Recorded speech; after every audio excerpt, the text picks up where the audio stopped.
Full name, Sonia Akula. Profession, actor. Debut movie, George Reddy. Date of birth, 31st May 1987. Birthplace, Gajullapalli, Manthani, Mandal, Peddapalli District, Telangana, భారతదేశానికి చెందిన నటి సోనియా ఆకుల ప్రధానంగా తెలుగు చిత్ర పరిశ్రమలో చిత్రాలలో నటించారు.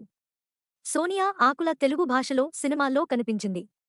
2019లో జార్జ్ రెడ్డి అనే తెలుగు సినిమాలో ఆమె తొలిసారిగా నటించింది. సోనియా ఆకుల భారతదేశంలోని తెలంగాణ రాష్ట్రంలోని పెద్దపల్లి జిల్లా, మంథని మండలం, గాజులపల్లి గ్రామంలో మే 31వ తేదీన జన్మించారు. ఆమె హైదరాబాద్లోని భోజిరెడ్డి ఇంజనీరింగ్ కాలేజీలో బీటెక్ పట్టా పొందారు. 2019లో అకుల జార్జ్ రెడ్డి చిత్రంలో తన నటనను ప్రారంభించింది. అక్కడ ఆమె ప్రధాన నటుడి సోదరి పాత్రను పోషించింది. రామ్ గోపాల్ వర్మ దర్శకత్వం వహించిన 2020 తెలుగు చిత్రం కరోనా వైరస్లో ఆమె శాంతి పాత్రను పోషించింది. 2022లో ఆనంద చంద్ర దర్శకత్వం వహించిన ఆశా ఎన్కౌంటర్లో ఆమె ప్రధాన పాత్రలో ఆశా పాత్రను పోషించింది. ఆమె బిగ్ బాస్ తెలుగు సీజన్ 8లో భాగం.